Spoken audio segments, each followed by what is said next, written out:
నమస్కారాలు. నేను ఎన్నికల సమయంలో పదే మీటింగుల్లో మాట్లాడినప్పుడు కొన్ని విషయాలు చెప్పాను. అందులో నేను ప్రధానంగా చెప్పింది ఆర్థిక వ్యవస్థ చిన్నాభిన్నమైంది. వ్యవస్థలన్నీ కూడా పూర్తిగా విధ్వంసానికి గురైనాయి. ఒక పక్క అమరావతి, పోలవరం, అమరావతిని 3 రాజధానులని 3 ముక్కలాటాడి ఫైనల్గా ఏదీ లేకుండా అమరావతిని సర్వనాశనం చేశారు, భ్రష్టు పట్టించారు. పోలవరం ఆంధ్రప్రదేశ్కు ఒక లైఫ్ లైన్, జీవనాడి. అలాంటి అమరావతి పూర్తిగా అంటే పోలవరాన్ని గోదావరిలో కలిపేశారు.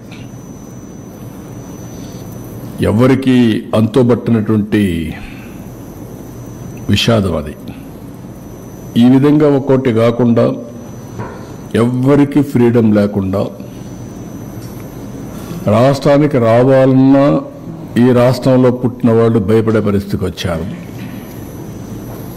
ఈ రాష్ట్రంలో పుట్టి ఇక్కడ ఇండస్ట్రీ పెట్టాలి అని పెట్టిన వాళ్ళు వేరే రాష్ట్రాలకు పారిపోయే పరిస్థితికి వచ్చి తరిమేసే పరిస్థితికి వచ్చారు. ఇలాంటి సోమని సంఘటనలు అవన్నీ పోవడం లేదు. ప్రజలకు ఒక్కసారి గుర్తు చేస్తున్నా. అయితే నేను ఆ రోజు చెప్పింది అప్పటికే 14 సంవత్సరాల అనుభవం ఉంది, చేసినటువంటి చరిత్ర ఉంది, ప్రూఫ్ ఆఫ్ కాన్సెప్ట్ కూడా ఉంది. ఒక ఐటీ ఒక ప్రూఫ్ ఆఫ్ కాన్సెప్ట్. 95లో ప్రారంభించిన ఐటీ ఈరోజు ప్రపంచంలో highest per capita income Telugu వారికి వచ్చే పరిస్థితికి వచ్చింది. హైదరాబాద్ నగరం ఇండియాలో నెంబర్ 1గా తయారై తెలంగాణ రాష్ట్రానికి హైయెస్ట్ పర్ క్యాపిటా ఇన్కమ్ చేకూర్చే పరిస్థితికి వచ్చింది. ఇలాంటివి కోకొల్లలు. ఆ అనుభవంతో నేను ఆ రోజు ప్రజలకు ఒకటే చెప్పాను, సంపద సృష్టిస్తాం, ఆదాయాన్ని పెంచుతాం. ఏదైతే సంపద సృష్టించాలంటే అభివృద్ధి జరగాలి, అభివృద్ధి వల్ల సంపద వస్తుంది, సంపద వల్ల ప్రభుత్వానికి ఆదాయం పెరుగుతుంది, ఆదాయం పెరిగితే దాన్ని సంక్షేమ కార్యక్రమాలు పెట్టి నిరంతరం పేదరికం నుంచి పేదవాళ్ళని పైకి తీసుకొచ్చే అవకాశాలు ఉంటాయని చెప్పి నేను చాలా సందర్భాల్లో చెప్పాను. చాలామంది కూడా అన్నారు ఇవన్నీ ఏంటి అవి ఇవన్నీ మాట్లాడారు. నేను నమ్మిన ఆర్థిక సిద్ధాంతం ఇది. నేను ఇప్పుడు కాదు, 95లో నేను ముఖ్యమంత్రి అయ్యాను. 91లో ఆర్థిక సంస్కరణలు వచ్చాయి. అదే సమయంలో 92, 93 ఆ ప్రాంతంలో ఇంటర్నెట్ రెవల్యూషన్ వచ్చింది. ఈ రెండు కూడా ఇమ్మీడియట్గా అడాప్ట్ చేసుకోరు చాలామంది. ఒక పక్క ఆర్థిక సంస్కరణలు తీసుకొచ్చినప్పుడు అందరూ ఆలోచన ఏంటంటే ఆర్థిక సంస్కరణలు చేసింది కూడా inevitable situation, foreign exchange reserves లేవు, ఆర్థిక సంస్కరణలు తప్ప వేరే మార్గమే లేదు. బంగారు కూడా తాకట్టు పెట్టిన సందర్భం అది. అప్పుడు తీసుకొచ్చారు. కానీ నేను మనసా వాచా నమ్మాను కాబట్టి నేను ఓనర్షిప్ తీసుకున్నా. నేను మాట్లాడా, సెకండ్ జనరేషన్ రిఫార్మ్స్ని స్టార్ట్ చేశా. అందుకే మీరు చూస్తే ఈరోజు ఇన్ఫ్రాస్ట్రక్చర్ ఆల్ రిఫార్మ్స్ నేను నేరుగా చేశాను, లేకపోతే ఆనాటి ప్రభుత్వం ద్వారా చేపించాను. ఒక పవర్ సెక్టర్ రిఫార్మ్స్ అని తీసుకొచ్చి, అందుకే ఎన్నో సందర్భాలు చెప్పాను, పవర్ సెక్టర్ రిఫార్మ్స్ తీసుకొచ్చి రాష్ట్రానికి వెలుగులు ఇచ్చాను. నేను అధికారాన్ని కోల్పోయాను. దట్ 2004. ఆ రోజు నేను కానీ దాన్ని కాంప్రమైజ్ అయ్యి ఉంటే ఓడిపోయాడు కాదేమో. ఇది వేరే చరిత్ర. అది విమానాశ్రయాలకి ఓపెన్ స్కై పాలసీ తీసుకొచ్చాను. ఫస్ట్ ఇండియాలో ఓపెన్ స్కై పాలసీలో ఫస్ట్ ఫ్లైట్ ఎమిరేట్స్ దుబాయ్ నుంచి హైదరాబాద్. గ్రీన్ ఫీల్డ్ ఎయిర్పోర్ట్లకు శ్రీకారం చుట్టాం. అది కూడా మీరు చూస్తే first airport Hyderabad green field airport. అదే మరి రోడ్లకు శ్రీకారం చుట్టాం. నేను మలేషియాలో చూస్తే ఆ రోడ్లన్నీ మెరుగు ఉన్నాయని వచ్చినప్పుడు వాజ్పేయి గారు చెప్తే ఆయన ఎక్కడి నుంచి వస్తాయి డబ్బులు అంటే, కాదండి మనం పెట్టే డబ్బులు సరిపోతుంది, ఈ విధంగా చేద్దామంటే proof of concept Nellore to Chennai. ఆ తర్వాత గోల్డెన్ క్వాడ్రిలేటరల్ రోడ్, ఇప్పుడు 2 లేన్ 4 లేన్ 6 లేన్ 8 లేన్ 14 ట్రాఫిక్ని బట్టి పెరిగిపోతున్నాయి. ఇవన్నీ కూడా చేసిన దానివల్ల సంపద వచ్చింది, ఆదాయం పెరిగింది.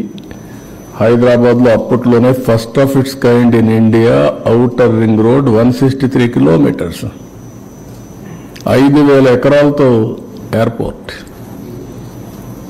ఇవి చేశాం. అదే మాదిరిగా నేను టెక్నాలజీని అడాప్ట్ చేశాను. టెక్నాలజీ ఐటీ వల్ల ఏం జరుగుతుందో ఒకసారి చెప్పడం కాకుండా దాన్ని ఓనర్షిప్ తీసుకొని చాలామంది ఎగతాళి చేశారు. టెక్నాలజీ ఐటీ తిండి పెడుతుందని.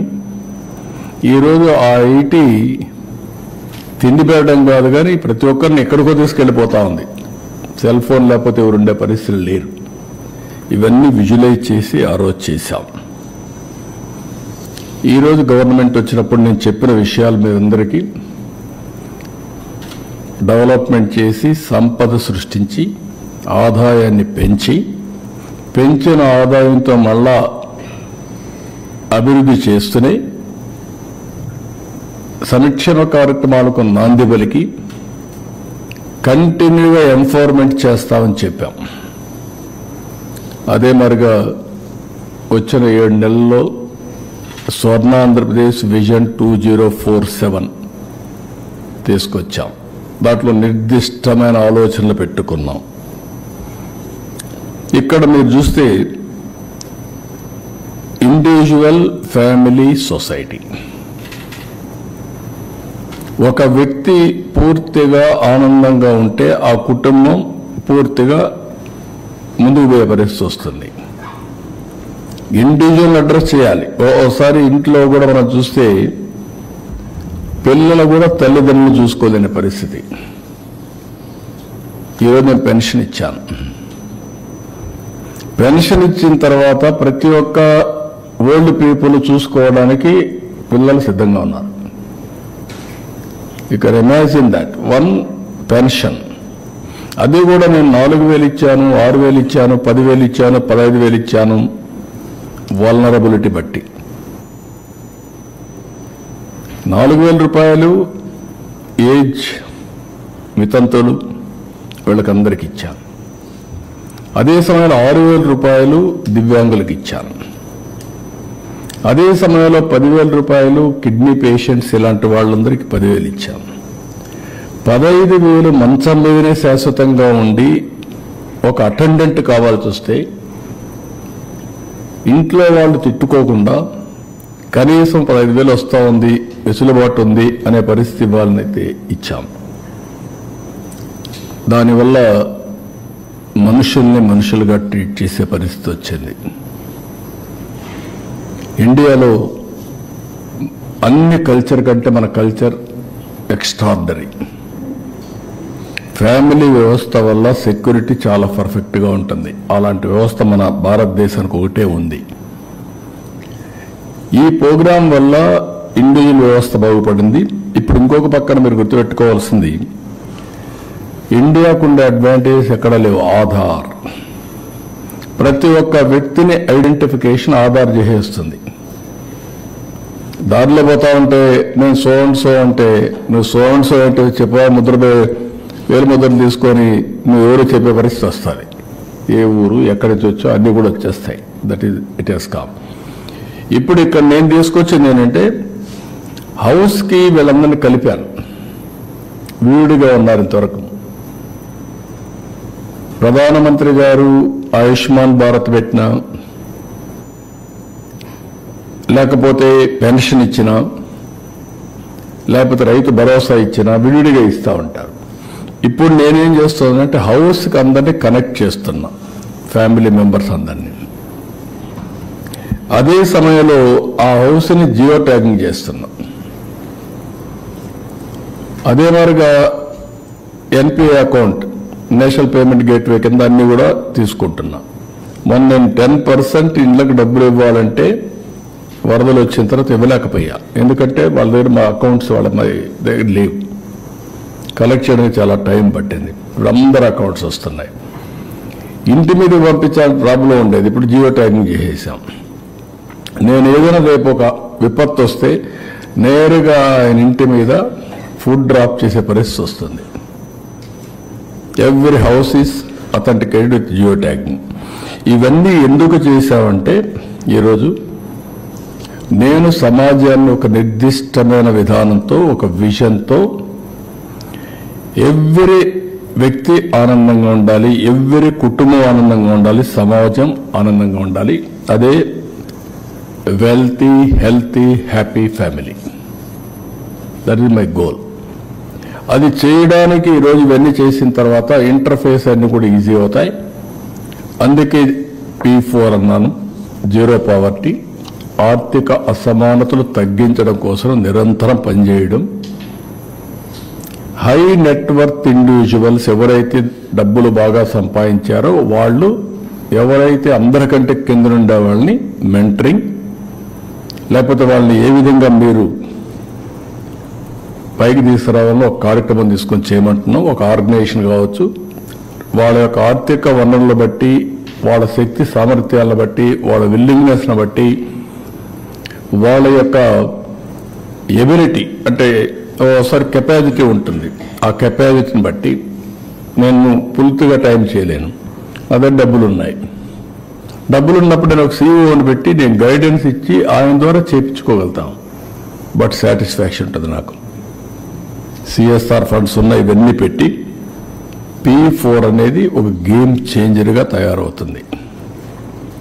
P3 is a game changer in creating wealth. సంపద సృష్టించడానికి P3 పనిచేసింది. P4 అనేది జనాభాని ఒక ఆస్తిగా తీసుకుని అందరిని ఎంపవర్మెంట్ చేసి వాళ్ళ శక్తి సామర్థ్యాలు పెంచి శాశ్వతంగా వాళ్ళని ఆర్థికంగా పైకి తీసుకొస్తే that is the best society in the world. I strongly believe. దానికోసమే పనిచేస్తున్నాం. ఇవన్నీ ఏ విధంగా పనిచేస్తాయి అనేది మళ్ళా ఒకసారి వస్తే, ఒక పక్క గవర్నమెంట్ అనేది వెల్త్ క్రియేట్ చేయడానికి జిఎస్టిపి, దేశం జీడిపి.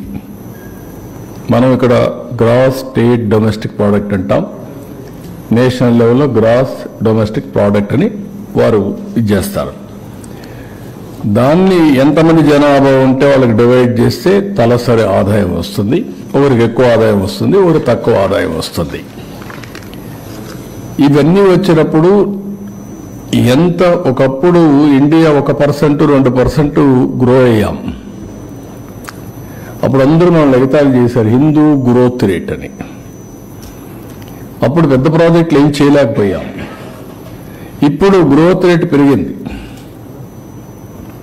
రెండోది ఫాస్ట్గా కూడా పోయే పరిస్థితి వచ్చేది. దీనివల్ల ఏంటి లాభాలు అన్నీ కూడా మీకు ఒకసారి చూస్తే, నేను అనుకున్న లక్ష్యానికి ప్రారంభించాం. దాని ఫలితాలు రాబోయే రోజుల్లో వస్తాయి. ఏ విధంగా నేను చేయబోతున్నానో, నా అప్రోచ్ ఏంటో ఆ రోజు చెప్పింది, ఇప్పుడు జరిగేది ప్రజలకు కూడా ఎక్స్ప్లెయిన్ చేస్తే ప్రజల్ని పూర్తిగా భాగస్వాములు చేయడం. నేను చెప్పింది చాలా మందికి అర్థం కాకుండా వాళ్ళ వ్యూస్ నా మీద దొరుకుతారు. మంచి వ్యూస్ అయితే నేను సిద్ధంగా ఉన్నాను. మొన్న మేము విజన్ డాక్యుమెంట్ తయారు చేశాం. దేశంలో ఫస్ట్ టైం 16 లక్షల మంది వ్యూస్ ఇచ్చారు వాళ్ళు. నాట్ ఈవెన్ నేషనల్ విజన్ కూడా వికసిత భారత్ కొంతమంది ఇలా ఆంధ్రలో 16 లక్షల మంది ఇంటరాక్ట్ అయ్యారు, ఆన్లైన్లో పంపించారు. అవన్నీ తీసుకున్నాం. నేను మళ్ళీ ఆలోచించి 10 సూత్రాలతో విజన్ తయారు చేశాం. ఇప్పుడు నేను ఎక్స్ప్లెయిన్ చేస్తాను, మీకు ఒక ఐడియా ఉంటుంది.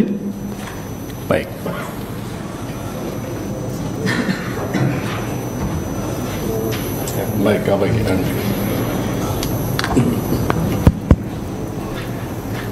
Okay, carry on. ఇక్కడ ఫస్ట్ టైం మీకు హిస్టరీ కూడా పోతే మీకు ఒక ఐడియా ఉంటుంది.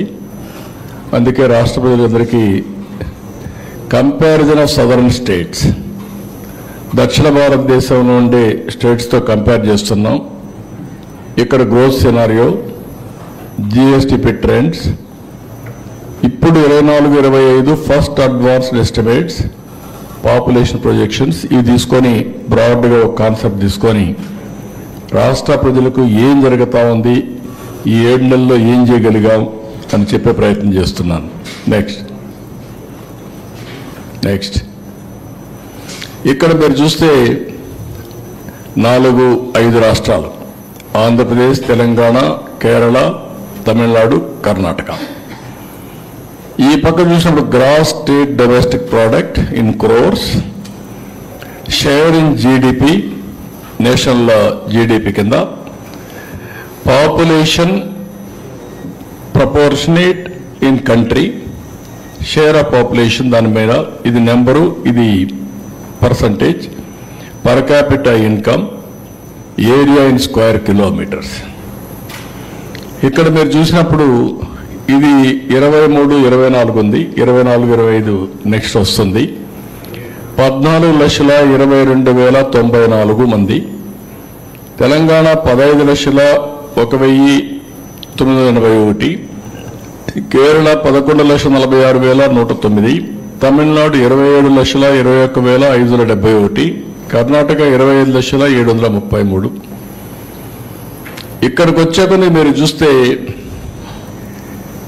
షేర్ ఆఫ్ ఇక్కడ ఇదైనాక షేర్ ఆఫ్ పాపులేషన్ చూస్తే ఇక్కడ పాపులేషన్లో 5,32,00,000 ఆంధ్ర, 3,81,00,000 తెలంగాణ, 3,60,00,000 కేరళ, 7,69,00,000 తమిళనాడు, 6,79,00,000 కర్ణాటక.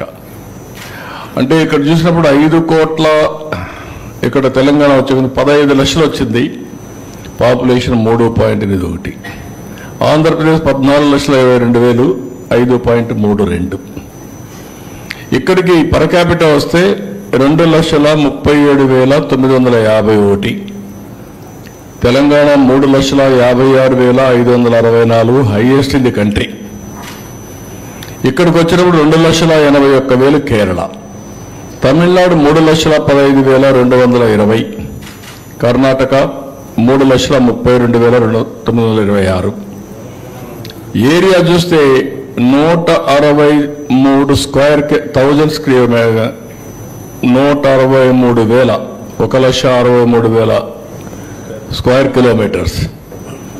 ఇక్కడ వచ్చే తెలంగాణ 1,12,000, ఇక్కడ కేరళ 38,090, ఇక్కడ వచ్చే తమిళనాడు వచ్చే కొందికి 1,30, అంటే ఆంధ్ర కంటే తమిళనాడు తక్కువ. కర్ణాటక చూస్తే 1,91,000, తమిళనాడు జనాభా ఎక్కువ, ఏరియా తక్కువ. కర్ణాటక జనాభా ఏరియా కూడా ఎక్కువ ఉంది, ఆంధ్రాకు ఎక్కువ ఉంది, తెలంగాణలో ఆదాయం ఎక్కువ ఉంది. దిస్ ఈజ్ ది సినారియో, మీకు ఒక ఐడియా కోసం. నెక్స్ట్, ఇది ఒక అందరికి అర్థం కావాల్సిన అవసరం ఉంది. జిఎస్టిపి అంటే ఏమనుకుంటారంటే మాకే సంబంధం అనుకుంటారు. జిఎస్టిపి అనేది గ్రాస్ స్టేట్ డొమెస్టిక్ ప్రోడక్ట్, రాష్ట్ర సంపద. రాష్ట్ర సంపద పెరిగితే వ్యక్తిగత సంపద పెరుగుతుంది. రాష్ట్రంలో ఉండే అందరి సంపద కలిసి రాష్ట్ర సంపద అవుతుంది. అందుకనే మీరు ఒకసారి చూస్తే ఏంటి దీని మీద ఇంట్రెస్టింగ్ అని మీరు ఆలోచించినప్పుడు, స్వర్ణాంధ్రప్రదేశ్ 2047, దీనికి మేము ఇచ్చింది $2.4 trillion economy, US, $42,000 per capita income. అది మా గోల్. ఇప్పుడు $3,100 per capita income as on today 2024-25కి. ఇది 47 కంతా 42,000 పెంచాలి. ఎట్లా పెంచుతారు అని మీరు అనుకున్నప్పుడు ఇక్కడ ఈ ఫిగర్స్ ఇచ్చారు, మీరు గుర్తుపెట్టుకోవాలి. 7.5% గ్రోత్ ఉంటే జిఎస్డిపి లక్షలు 78 లక్షలు అవుతుంది, ట్రిలియన్లో 0.62 అవుతుంది. పర్ క్యాపిటల్ ఇన్కమ్ 13,18,795 అవుతుంది. 7.5 గ్రో అయితే 13,18,795 అవుతుంది. పర్ క్యాపిటల్ ఇన్కమ్ $10,384 అవుతుంది. అదే 10% గ్రో అయితే 130 లక్షల కోట్లు జిఎస్టిపి అవుతుంది. అదే మరిగా ట్రిలియన్లో 1.03 అవుతుంది. పర్ క్యాపిటల్ ఇన్కమ్ 21,86,905 అవుతుంది. పర్ క్యాపిటల్ ఇది డాలర్స్లో 17,250 అవుతుంది. లాస్ట్ 5 ఏళ్ళు ఇక్కడే ఉన్నాం, మనం 10%లో ఉన్నాం. అంత మునుపు 13.5 ఉన్నాం. ఇప్పుడు 12.5 కానీ మనం గ్రో అయితే 12.5 గ్రో అయితే 214 లక్షల కోట్ల రూపాయలు జిఎస్టిపి వస్తుంది. 1.69 1.69 ట్రిలియన్ US వస్తుంది. 35,85,473 కోట్ల రూపాయలు. దీని per capital income 28,232. Last time మేము గ్రో అయింది 13.5, దీనికంటే ఎక్కువ. ఇది కంటిన్యూ చేస్తే 13.5 కంటిన్యూ చేస్తే దీనికంటే ఎక్కువ ఉంటాం. దీనికి డిఫరెన్స్ ఇది. తర్వాత వచ్చిన గవర్నమెంట్ వల్ల 21,86,000 తగ్గింది. మేముంటే ఇది వస్తుంది, వాళ్ళు ఉంటే ఇది వచ్చింది. ఇప్పుడు నేను ప్లాన్ చేసేది 15%. 15% అయితే 347 లక్షల కోట్ల రూపాయలు జిఎస్టిపి అంటే 2.74 ట్రిలియన్ US. దీన్ని కూడా ఎక్సీడ్ అవుతాం 15 కానీ కంటిన్యూగా చేయగలిగితే. పర్ క్యాపిటల్ ఇన్కమ్ 58,14,916 రూపాయలు. 46-47కు తలసరి ఆదాయం 58,14,316. ఈరోజు తలసరి ఆదాయం 2,68,000. 2,68,000 58 లక్షలు అవుతుంది ఇది గ్రోగా కలిగితే. అదే మరి 45,787. ఇప్పుడు అమెరికాలంతా కూడా అమెరికాలో ఉండే అమెరికన్స్ ఆదాయం $50,000. అమెరికాలో ఉండే తెలుగు వాళ్ళ ఆదాయం $120,000. అది కంపేర్ చేసుకుంటే అంత కూడా లేము మనం. అంటే ఇక్కడ పుట్టినవాడు అక్కడికి వెళ్తానే డబ్బులు సంపాదించే పరిస్థితికి వచ్చాడు. ఆ ఎన్విరాన్మెంట్ క్రియేట్ చేస్తే సస్టైనబిలిటీ ఎట్లా వస్తుందో ఒక ఎగ్జాంపుల్ చెప్పాను మీకు. ఇందులో మీకు ఏమైనా డౌట్స్ ఉంటే అడగండి. This is very important slide. నార్మల్గా 7.5 గ్రోత్ అయితే ఇక్కడే ఉంటాం, 15 గ్రో అయితే ఇక్కడ ఉంటాం. డిఫరెన్స్ చూడండి, నెక్స్ట్ స్లైడ్లో చూపిస్తాను. డబుల్ కాదు, 4.5 times. 4.5 times. That is the difference. Double the growth, ఆదాయం 4.5 times, సంపద 4.5 times. CAGR క్యూములేటివ్గా వచ్చే కొద్దిగా 400 రెట్లు పెరిగిపోతుంది. చూపిస్తాను, నెక్స్ట్ నెక్స్ట్ వస్తాను, అవన్నీ మీకు చెప్తాను, ఎగ్జాంపుల్స్ ఇస్తాను. ఇక్కడ మీరు చూస్తే ఇంట్రెస్టింగ్, ఇప్పుడు జిఎస్డిపి గ్రోత్ 15%. ఏంటి లాభాలు అనేది ఇంకొక స్లైడ్లో మనం ఓకే. ఇక్కడ మీరు వచ్చినప్పుడు 15% గ్రోత్ వస్తే లాభాలు ఏంటంటే 18.47 లక్షల కోట్ల రూపాయలు జిఎస్టిపి తయారవుతుంది నెక్స్ట్ ఇయర్కి. ఈ ఇయర్ కాకుండా నెక్స్ట్ ఇయర్కి.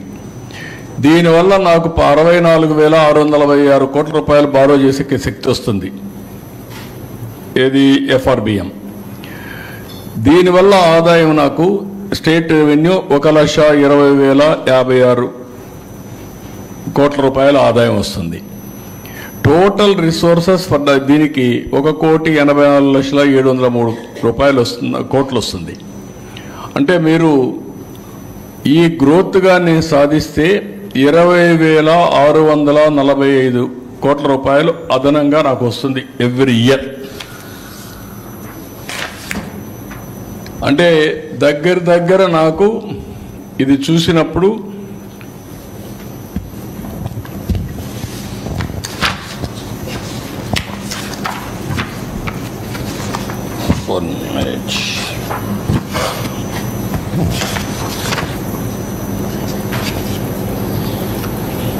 అక్కడ దీనికంటే ముందు ఒకసారి వెళ్ళు. ఇది చూసినప్పుడు మీకు 7.5 to 15 డబల్ $10,384 నుంచి $45,787 4.5 times. ఇది ఇక్కడ చూస్తే 13,18,000, ఇక్కడ 58,14,000 4.5 times.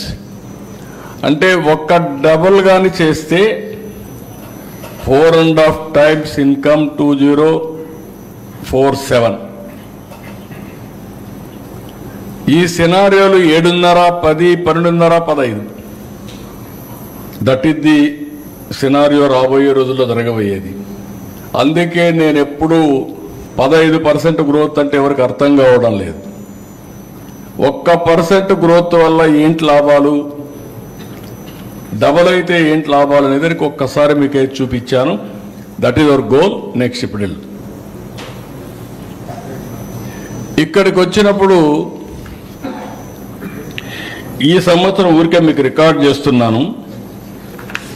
లాస్ట్ ఇయర్ కంటే ఈ సంవత్సరం గ్రోత్ 4.03% గ్రో కాగలిగాం. లాస్ట్ ఇయర్ కంటే ఈ సంవత్సరం గ్రోత్ 4.03%. దీనివల్ల లాభం ఒకసారి చూస్తే ఇయర్ వైజ్ వేసాం 4-5 ఏళ్ళు.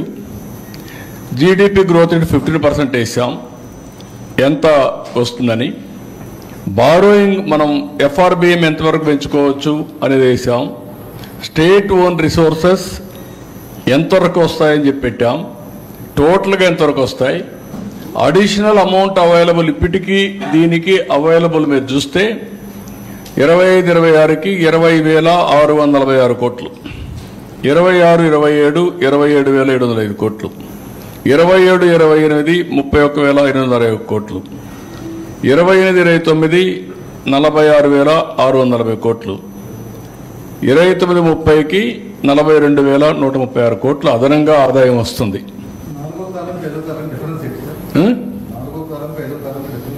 నాలుగో column total resources for development available అంటే అన్ని కలిపి, రెండు కలిపి. ఇది అడిషనల్ అంటే ఈ ఇయర్ కంటే ఎట్లా పెంచుకుంటా వస్తుంది అనేది. ఇయర్ ఆన్ ఇయర్ ఎంత పెరుగుతుంది గవర్నమెంట్కి ఆదాయం అనేది ఫ్లెక్సిబిలిటీ. ఇంత గ్రోత్ వస్తే ఇది పెరుగుతుంది అనమాట. అదే కానీ ఇదైతే ఇది మామూలుగా ఇవన్నీ కూడా రెండు కలిపి బ్రేకప్ ఇచ్చాం దానికి. ఏది borrowing space, state own, total, ఈ రెండుకి టోటల్ అది. ఇది additional amount available for the state.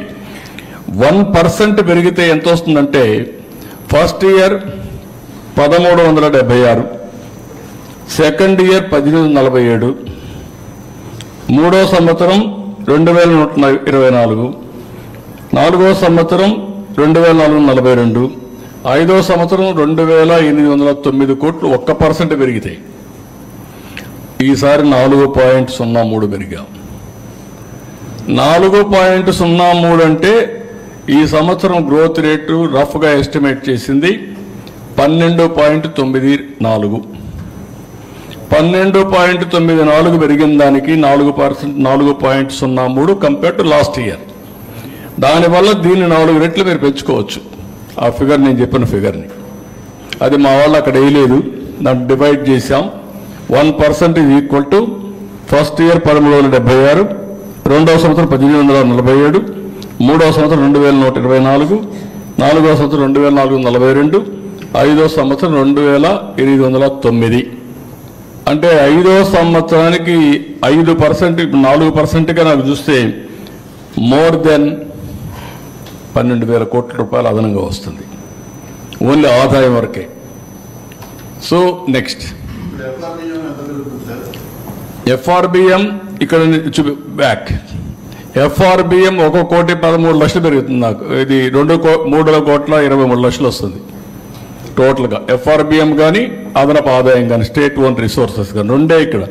ఒకటి ఎఫ్ఆర్బిఎం, ఒకటి స్టేట్ ఓన్ రిసోర్సెస్ టాక్సేషన్ ద్వారా వచ్చే ఆదాయం. రెండు కలిపితే 3,23,000 నేను ఖర్చు పెట్టచ్చు లాస్ట్ ఇయర్ వచ్చే కొందికి. దట్ ఈజ్ వేర్ మన బడ్జెట్ని మనం ప్లాన్ చేసుకోవడం, మళ్ళా దాన్ని వెల్ఫేర్ ఖర్చు పెట్టడం.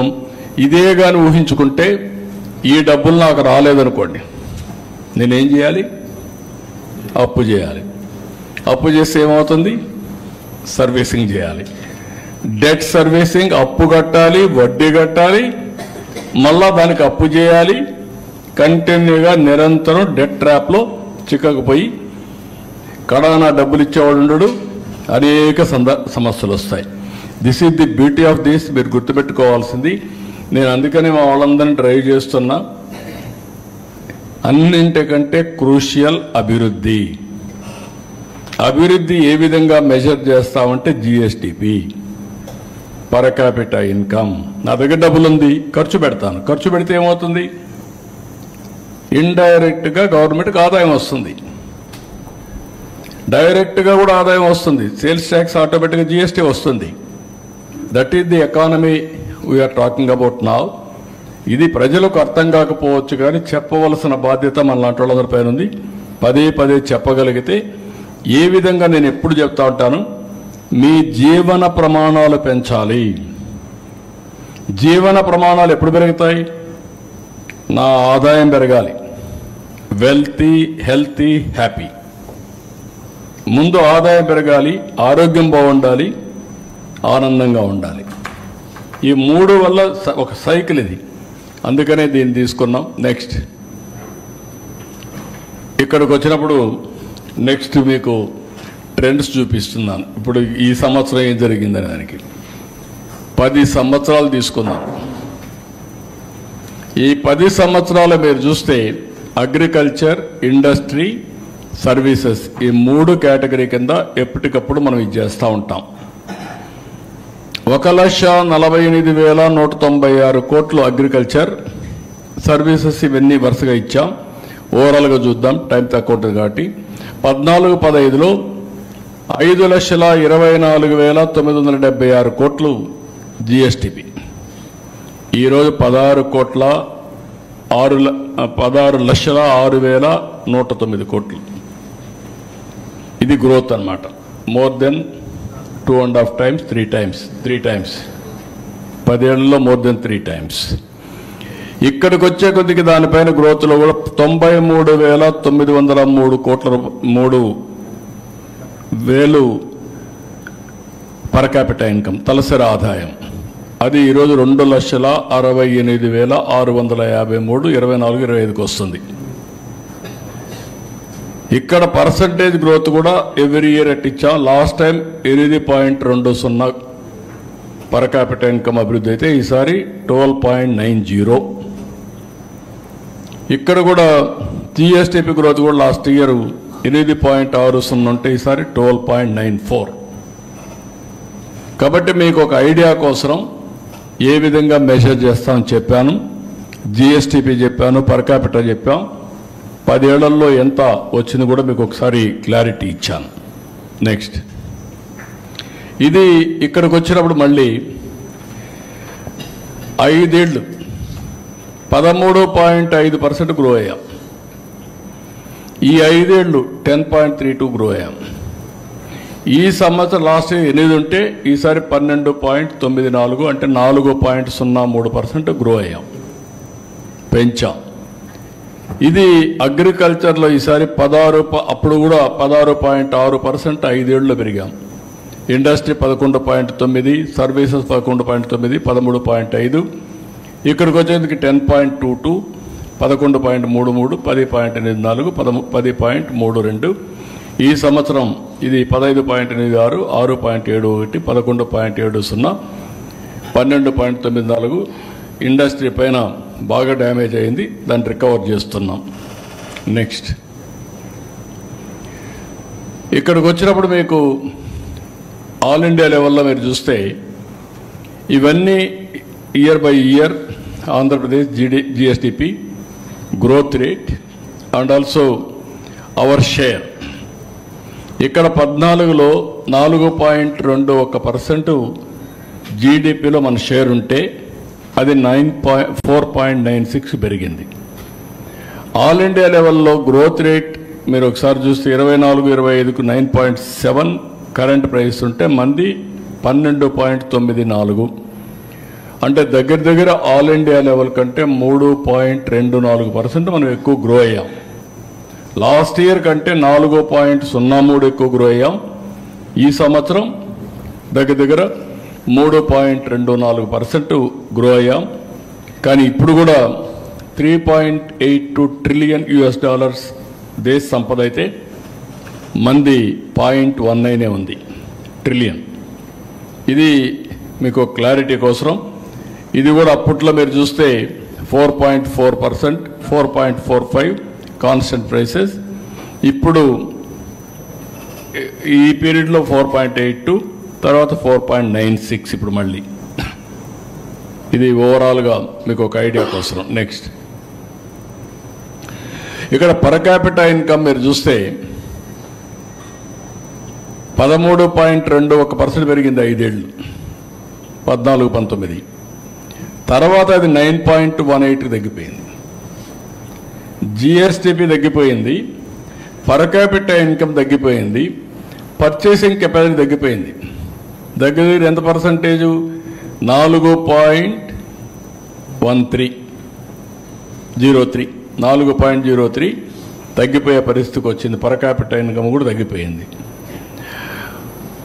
ఇప్పుడు ఇక్కడికి వచ్చే కొందికి ఈసారి 12.9 పెరిగింది. అప్పుడు 13.21, ఇప్పుడు 12.9 పెరిగింది. ఇది 8 మొత్తం కలిసి ఆవరేజ్ 9.18. ఇప్పుడు ఇక్కడికి వచ్చినప్పుడు తలసరి ఆదాయం $3,169 ఆంధ్రప్రదేశ్, దేశం $2,361. దేశం కంటే ముందున్నాం, సౌత్ ఇండియా మనం అందరికంటే తక్కువ ఉన్నాం. కానీ ఓవరాల్గా $3,169 ఈ సంవత్సరానికి వచ్చాం. నెక్స్ట్ ఇది AP GSDP first advance estimates, FAE 2024-25కి ఫస్ట్ అడ్వాన్స్ ఎస్టిమేట్స్. ఇవి ఎవ్రీ గవర్నమెంట్ విల్ డూ. ఇప్పుడు దీన్ని బేస్ చేసుకొని మేము ఏపీ అట్ గ్లాన్స్ ఇచ్చి సోషియో ఎకనామిక్ సర్వే ఇస్తాం. అది రేపు బడ్జెట్లో వస్తాయి. దాన్ని బేస్ చేసుకొని నెక్స్ట్ ఇయర్ బడ్జెట్ తయారు చేసుకుంటాం. ఇక్కడికి వచ్చినప్పుడు agriculture, industry, service sector, GVA, GSDP, per capita ఇవన్నీ కూడా మీకు 23, 24, 24-25 మీకు ఇచ్చాం. అప్పుడు 2,37,951 ఉంటే ఇప్పుడు 2,68,653 రూపాయలు ఇప్పుడు పర్ క్యాపిటా ఇన్కమ్ వస్తుంది. అదే మరిగా 8.2 పర్ క్యాపిటా ఇన్కమ్ అప్పుడు పెరిగితే ఇప్పుడు 12.9% ఇప్పుడు పెరుగుతుంది. జీవీఏ అదే మరిగా జిఎస్టిపి 12.94. ఇక్కడ వచ్చినప్పుడు అగ్రికల్చర్ సెక్టర్ బాగా గ్రో అయింది, 15.86. ఇది లో హ్యాంగింగ్ ఫ్రూట్. ఒక సంవత్సరం ఫోకస్ చేస్తే ఆ సంవత్సరం పంటలు వస్తాయి కాబట్టి అగ్రికల్చర్ పైన శ్రద్ధ పెట్టాం. ఆ శ్రద్ధ పెట్టిన దానివల్ల 15.8% వచ్చింది. అంత మునుపు కూడా 16.6% వచ్చింది 5 ఏళ్ళు. ఎప్పుడు కూడా తెలుగుదేశం పార్టీ అధికారం ఉన్నప్పుడు వ్యవసాయానికి, రైతుకి పండుగ. ఎప్పుడైతే ఆ చేసిన పనులన్నీ సక్రమంగా చేస్తున్నామో దానివల్ల వాళ్ళ ఆదాయం పెరుగుతుంది. రెండోది, ఈరోజు మీరు చూసినప్పుడు 1,500 కోట్ల రూపాయలు బకాయిలుంటే ప్యాడీ ప్రొక్యూర్మెంట్లు అన్నీ పే చేసి 24 గంటల్లో డబ్బులు ఇవ్వగలిగాం. మాయిశ్చర్గా అన్ని స్ట్రీమ్లైన్ చేశాం. దిగుబడి పెరిగింది. చాలా వరకు కంట్రోల్ చేసి ఇది క్లియర్గా అన్ని విషయాల్లో కూడా నేను ఎక్స్ప్లెయిన్ చేస్తాను వ్యవసాయంలో ఏమేమి పెరిగిందని. ఇండస్ట్రీ సెక్టర్ మాత్రం 6.71 పెరిగింది, సర్వీస్ సెక్టర్ 11.7. ఆల్ ఇండియా లెవెల్లో అగ్రికల్చర్ 10% పెరిగింది, 6.6% ఇండస్ట్రీ పెరిగింది, 10.5% సర్వీస్ సెక్టర్ పెరిగింది. ఇది ఓవరాల్గా మీకు ఒక ఐడియా కోసం. దెన్ నెక్స్ట్ ఇక్కడికి వచ్చినప్పుడు మళ్ళీ ఇవి మొత్తం 3 సెక్టర్లలో పర్ క్యాపిటా ఇన్కమ్ ఇపక్ ఆల్ ఇండియా సేమ్ ఇది ఓకే. ఇది కాన్స్టెంట్ ప్రైసెస్ అంటే మామూలుగా కరెంట్ ప్రైసెస్లో మనం తీసుకుంటాం. కాన్స్టెంట్ ప్రైసెస్ పోతే తగ్గుతుంది. కాన్స్టెంట్ ప్రైసెస్ పోయినప్పుడు జిఎస్డిపి 9.24% ఇప్పుడు వచ్చాం. అదే లాస్ట్ ఇయర్ 6.18కి వచ్చారు. పర్ క్యాపిటా 5.84కి వచ్చారు. మనం 9.23కి వచ్చాం. ఆల్ ఇండియా లెవెల్లో మీరు చూసినప్పుడు GSDP 6.4, 5.3 per capita. All India లెవెల్లో తక్కువ ఉంది. ఇక్కడికి వచ్చినప్పుడు మనం దానికంటే కూడా ఆల్మోస్ట్ ఆల్ దగ్గర డబుల్ అయ్యే పరిస్థితి వస్తుంది. 10% వచ్చేసాం. జనాభా తగ్గడం, జిఎస్డిపి పెరగడం, ఇవన్నీ కారణాలు ఉంటాయి. నెక్స్ట్ ఇక్కడికి వచ్చినప్పుడు అగ్రికల్చర్లో ఒక 5-6 సెక్టర్స్ ఉన్నాయి. Agriculture, horticulture, livestock, forestry, logging and fishing, aquaculture. ఈరోజు మనం చూస్తే 4,48,382 కోట్ల నుంచి 5,19,445 కోట్లు పెరిగింది. లాస్ట్ ఇయర్ 3.49 ఉంటే ఇప్పుడు 15.89 అయింది. Agriculture 22.86, horticulture 21.29, last year -5.27, horticulture 5.78, live stock 5.63, 10.01. ఎప్పుడు మాట్లాడినా కూడా అమూల్ బేబీ మరుగు మాట్లాడుతానండి. అమూల్ తీసుకొచ్చి అయితే పెంచేసాను. పెంచితే ఏం పెంచారు? 5.63 పెరిగింది. ఇప్పుడు 10.01 వచ్చింది. చాలదు. మినిమం 15% పైన పెరిగే అవకాశం ఉంది. ఇది పేదవాళ్ళకు సంబంధించిన విషయం. లైవ్లీహుడ్ క్రియేట్ చేస్తుంది. దాని మీద శ్రద్ధ పెడుతున్నారు. ఫారెస్ట్ అండ్ లాగింగ్ 4.29, ఇప్పుడు 2.49. దీంట్లో ఆ రెడ్ శాండ్ వుడ్ అవన్నీ అమ్మడం వీలు కాలేదు. ఆ ప్రాబ్లం ఉంది. ఫిషింగ్ అండ్ అక్వాకల్చర్ 2.02కు పడిపోతే 16% పెంచాం. ఇది అవకాశం ఎక్కువ ఉంది. 25 నుంచి 30% పెరుగుతుంది. హార్టికల్చర్ 25% పెంచే అవకాశం ఉంది. లైవ్ స్టాక్ 15% పెంచే అవకాశం ఉంది. ఈరోజు అదే చెప్పాము మా వాళ్ళందరికీ. దాని మీద శ్రద్ధ పెట్టమన్నాను. అగ్రికల్చర్ కూడా మనం నేచురల్ ఫార్మింగ్కి వెళ్ళి ట్రేసబిలిటీ, సర్టిఫికేషన్, బయ్యర్స్ని తీసుకొచ్చి ఒక ఎకో సిస్టమ్ క్రియేట్ చేస్తే ఇప్పుడుండే ప్రైస్ కంటే బెటర్ ప్రైస్ వస్తుంది. అది కూడా వర్కౌట్ చేస్తున్నాం ఆరోగ్యపరంగా అన్నిటికి కూడా. నెక్స్ట్ ఇది ఇండస్ట్రీ సబ్ సెక్టర్. ఇక్కడ మైనింగ్ అండ్ క్వారీయింగ్ మైనస్ ఉంది. లాస్ట్ టైం ఇంకా ఎక్కువ మైనస్ ఉంది. అది రికవర్ చేసాం, కానీ ఇంకా మైనస్ ఉంది. 1.38, లాస్ట్ టైం అయితే 22.75. మ్యానుఫ్యాక్చరింగ్ 11.44, ఈసారి 6.57.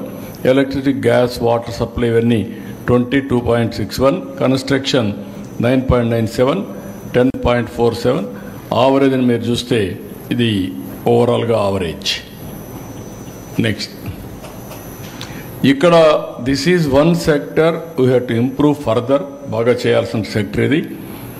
ఇది మీరు చూసినప్పుడు ట్రేడ్, హోటల్స్ అండ్ రెస్టారెంట్స్ 9.65 నుంచి 11.32, రైల్వేస్ 5.94 నుంచి 6.43, transport by other means and storage 10.73 నుంచి 13.70, కమ్యూనికేషన్స్ 14.42 నుంచి 15.28, బ్యాంకింగ్ ఇన్స్టిట్యూషన్స్ 10.28 నుంచి 14.61, real estate ownership of dwelling 12.64 నుంచి 11.13, పబ్లిక్ అడ్మినిస్ట్రేషన్ 4.76 నుంచి 5.21, అదర్ సర్వీసెస్ 10.57 నుంచి 12.15.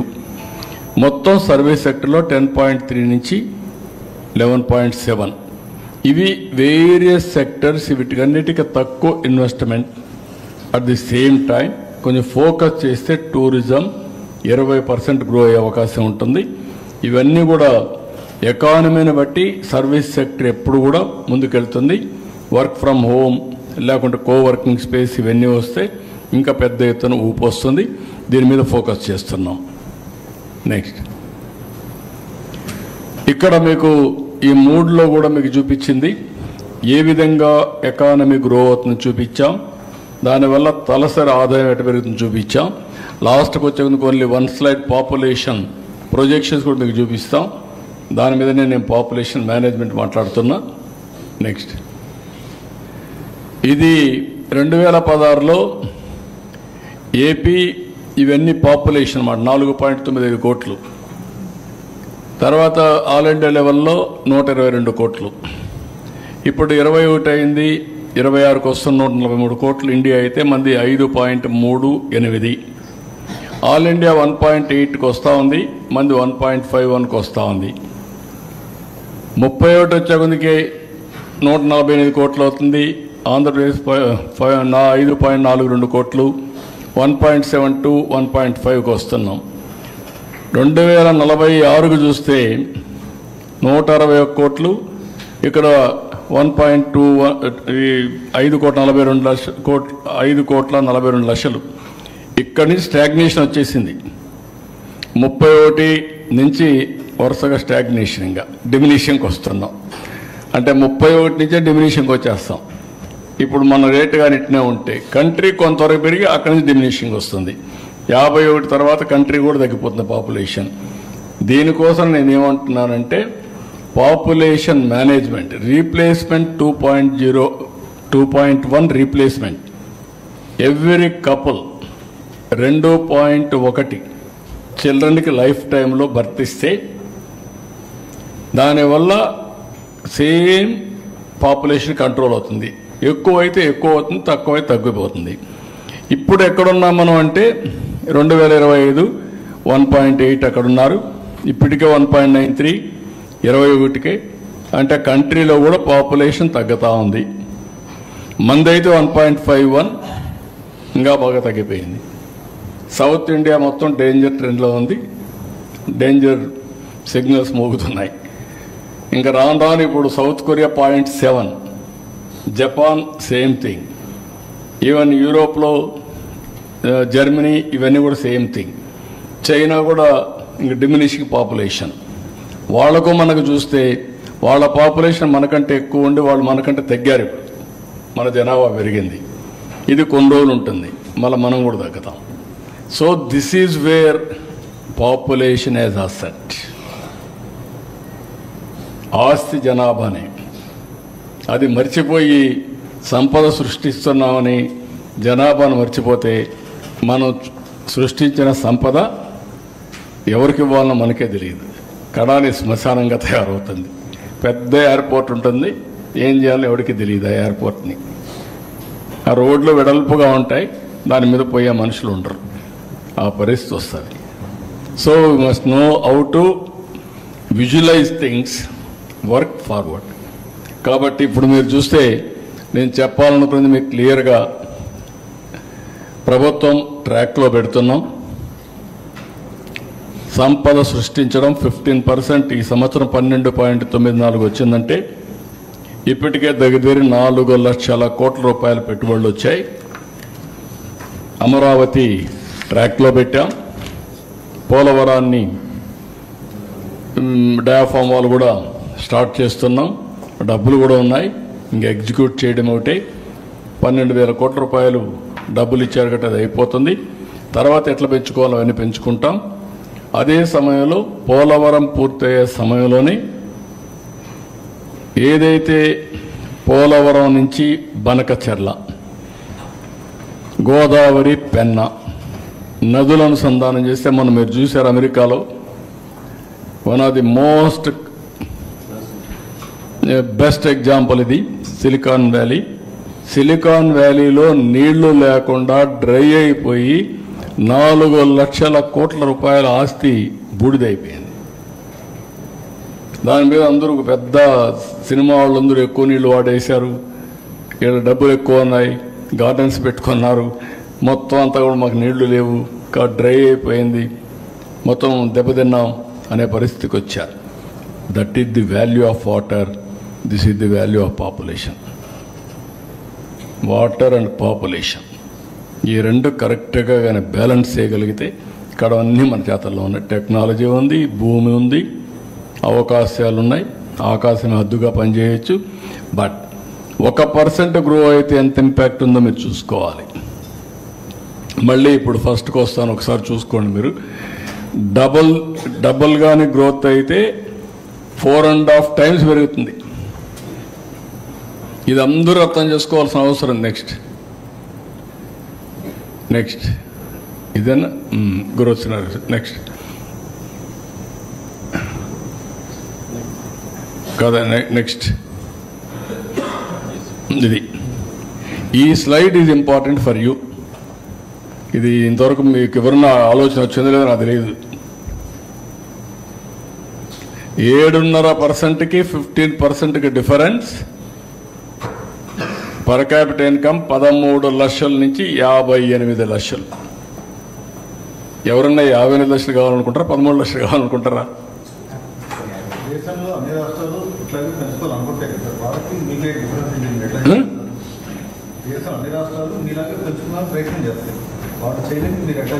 అందరూ తెలివైన వాళ్ళే కదా, వాళ్ళకంటే మనం తెలివైనడుగా ఉండాలి అంతే. మన ప్రజలు కూడా తెలివైనడుగా ఉండాలి. నేను ఒక్కడనుకుంటే చేయలేదు లేదు. మీరు వ్యూస్ రాయడం పోయి వాస్తవాలు రాయాల, ప్రజల్ని చైతన్యవంతులు చేయాలా. అదేదో నా ఒక్కడి రెస్పాన్సిబిలిటీ అనుకుంటున్నారు మీరంతా. కొంతమంది అజెండా ఉంటుంది, హిడెన్ అజెండా. కానీ చాలామందికి మనందరికీ జీవితంలో బాగుండాలని కోరుకుంటాం. నేను జీవితంలో బాగుండాలంటే ఏం చేయాలో చెప్తున్నాను. అందరూ చేయగలుగుతారు. లాస్ట్ ఇయర్ 8% గ్రో అయితే ఈసారి ఎందుకయ్యా మనం 1% గ్రోత్ ఎంత డిఫరెన్స్ చెప్పాను కదా. 1% నేను చెప్పిన తర్వాత లాస్ట్ టైం 3.5% ఎక్కువ గ్రో అయ్యాం. దానివల్ల ఎంత లాభం వస్తుందో కూడా దీన్ని ఒకసారి మీరు వేరే చేసుకోవచ్చు కదా. అందుకే నో యాక్షన్, నేను అందుకే నేను విజన్ డాక్యుమెంట్ తయారు చేశాను కదా. అట్ట కాదు, నేనేమంటానంటే నేను మిమ్మల్ని ద్వారా ప్రజలకి ఎప్పటికప్పుడు జవాబుదారీతనం తీసుకొచ్చి నేను చెప్పింది వాళ్ళు అర్థం చేసుకుందని నన్ను. నేను వస్తే అభివృద్ధి జరుగుతుందని ఒప్పుకున్నారు. అభివృద్ధి అంటే ఏంటి అని అర్థమైంది. ఇప్పుడు రోడ్లు వేసాం. నిన్న అందరూ రోడ్లో వచ్చారు. లాస్ట్ ఇయర్ గుంతల్లో ఉన్నారు. కనపడలేదు డిఫరెన్స్. డెవలప్మెంట్ కాదా అది? పోలవరం శ్మశానం అన్నారు. ఇప్పుడు పోలవరం ట్రాక్ చేశాం, పనులు పెట్టాం, భూమి విలువ పెరగల. రేపు రాబోయే రోడ్లన్నీ వేస్తే ఆటోమేటిక్గా ఆస్తి విలువ పెరుగుతుంది కదా. హైదరాబాద్ ఎట్ట పెరిగింది? సేమ్ థింగ్ కదా.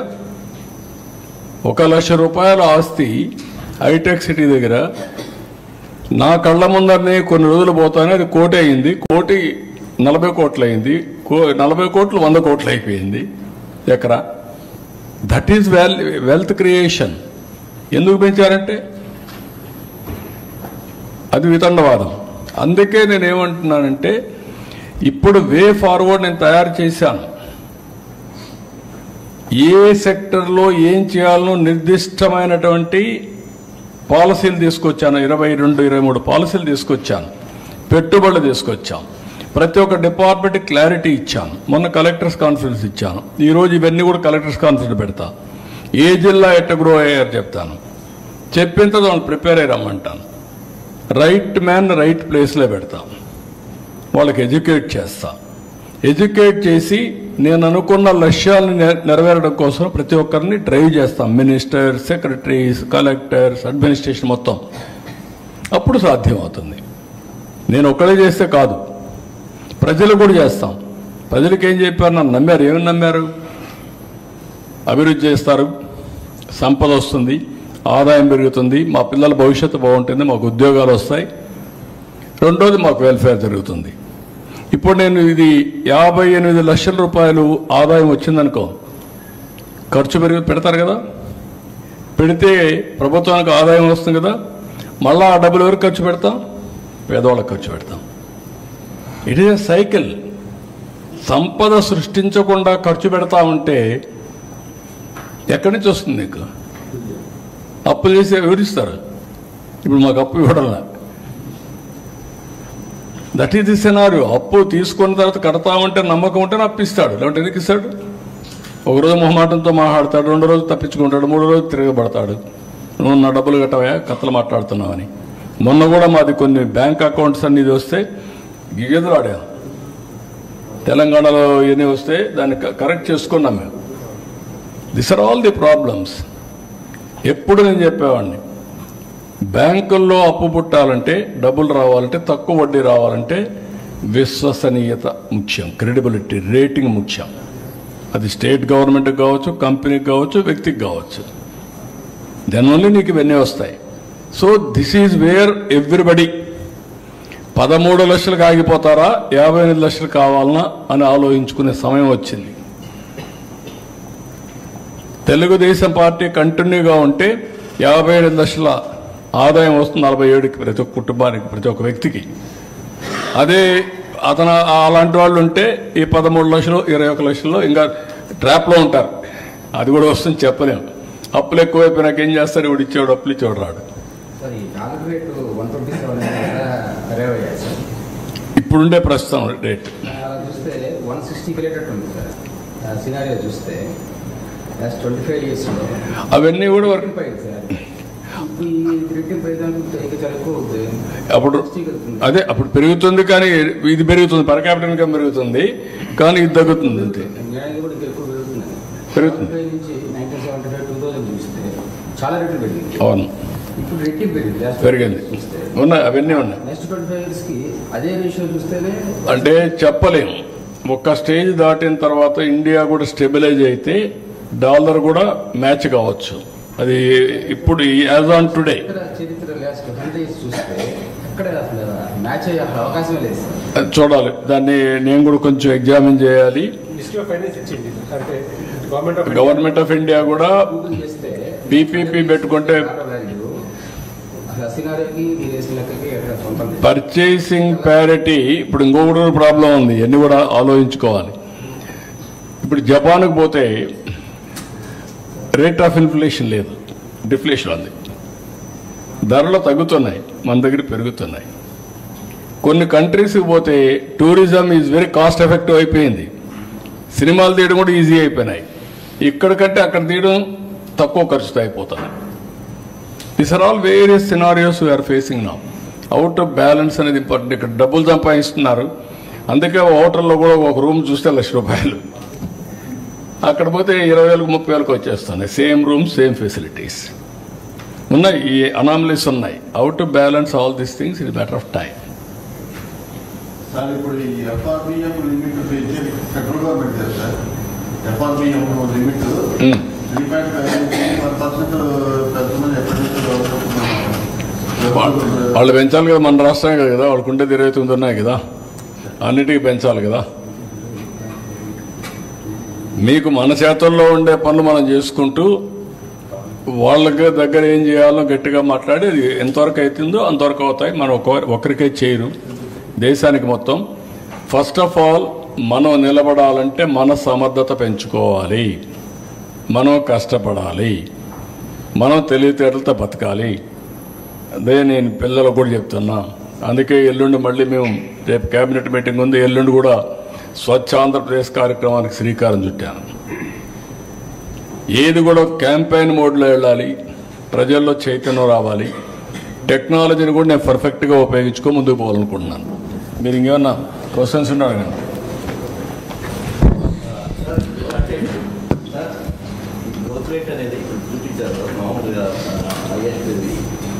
ఏ డిస్ట్రిక్ట్ నేచురల్ రిసోర్సెస్ ఎక్కువ అవకాశం ఉంటుంది, ఏ డిస్ట్రిక్ట్ కొన్ని సెపరేట్గా అది కూడా తయారు చేస్తున్న అప్ టు విలేజ్ వరకు పోతున్నాం.